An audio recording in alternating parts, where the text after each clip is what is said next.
नमस्कार मित्रांनो, स्वागत आहे तुमच्या आपल्या यूट्यूब चॅनलवर, ज्याचे नाव आहे GK स्पर्धा परीक्षा मराठी. तर मित्रांनो, आज आपण या व्हिडिओमध्ये माहिती घेणार आहोत भारतीय डाकद्वारे घेण्यात येणाऱ्या मेगा भरतीबद्दल. मित्रांनो, ही मेगा भरती येत्या 2025 साली होणार आहे. यामध्ये एकूण 48,500 एवढ्या जास्त वॅकन्सीज उपलब्ध आहेत. ही भरती एकूण 4 पदांसाठी होणार आहे, ज्यामध्ये पहिलं म्हणजे MTS म्हणजेच मल्टीटास्किंग सर्व्हिस, दुसरं म्हणजे पोस्टमॅन, तिसरं म्हणजे मेल गार्ड आणि चौथं म्हणजे PASA. PASA म्हणजे पोस्टल असिस्टंट आणि सॉर्टिंग असिस्टंट. वरील 4ही पदांसाठी पुरुष उमेदवार हे अप्लाय करू शकतात आणि फक्त मेल गार्ड वगळता इतर 3ही पदांसाठी महिला उमेदवार अप्लाय करू शकतात.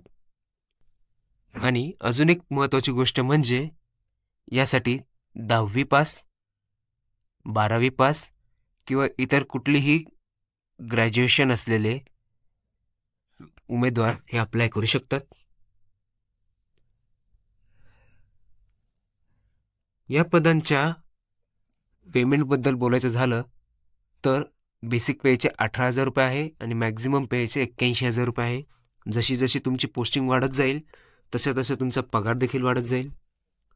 यामध्ये वयोमर्यादा बघायची असल्यास 18 वर्ष कमीत कमी उमेदवाराचे असले पाहिजे आणि मॅक्झिमम 40 वर्ष असले पाहिजे. एज रिलॅक्सेशन म्हणजे वयोमर्यादेमध्ये सूट हे नियमांनुसार याला देखील अवलंबिले जाते. जसं की OBC साठी 3 वर्ष, SC आणि ST साठी 5 वर्ष.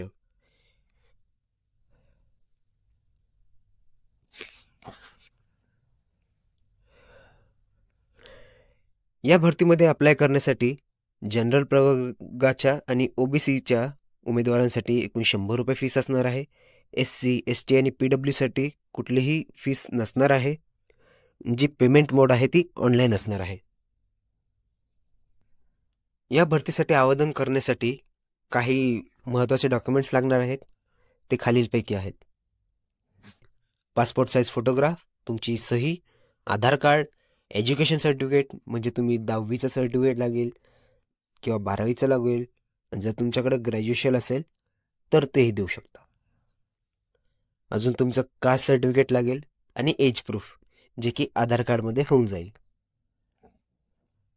या पदांसाठी आवेदन करण्याची जी तारीख आहे ती 15 जानेवारी 2025 पासून सुरुवात होत आहे आणि याचा शेवटचा दिवस आहे 16 फेब्रुवारी 2025. या भरती प्रक्रियेमध्ये तुमची एक रिटन एक्झामिनेशन होणार आहे, जिचे स्वरूप खालीलप्रमाणे असेल. यामध्ये एकूण 4 विषय असतील. पहिलं म्हणजे रिझनिंग, ज्याचे 25 प्रश्न 25 मार्कांसाठी असतील. दुसरं म्हणजे मॅथमॅटिक्स, त्याचे पण 25 प्रश्न 25 मार्कांसाठी. तिसरं म्हणजे हिंदी लँग्वेज, त्याचेही 25 प्रश्न 25 मार्कांसाठी. मित्रांनो, आता तुम्ही म्हणाल की यामध्ये हिंदी लँग्वेजची काय गरज आहे? तर मित्रांनो, भारतीय डाक हे केंद्र सरकारच्या अंतर्गत येतं, ज्यामध्ये तुमची संपूर्ण भारतामध्ये कुठेही पोस्टिंग होऊ शकते. आणि जसं की आपल्या भारताची राष्ट्रभाषा ही हिंदी आहे, त्यामुळे तुम्हाला त्याचं ज्ञान असणे आवश्यक आहे. चौथी म्हणजे इंग्लिश, त्याचे देखील एकूण 25 प्रश्न 25 मार्कांसाठी. असे सर्व मिळून एकूण 100 प्रश्नांची ही परीक्षा असेल 100 मार्कांसाठी. आणि जसं की मी अगोदरच सांगितलंय, कुठलेही उमेदवार जे 10वी 12वी तसेच ग्रॅज्युएट आहेत ते या परीक्षेसाठी या पदांसाठी अर्ज करू शकतात. तर मित्रांनो, याची अर्ज करण्याची लिंक मी डिस्क्रिप्शनमध्ये देत आहे. तुम्ही आपल्या चॅनलवरती नवे असाल तर आपलं चॅनल सबस्क्राईब करा. आपल्या चॅनलवरती अशीच नवीन नवीन माहिती येत असते.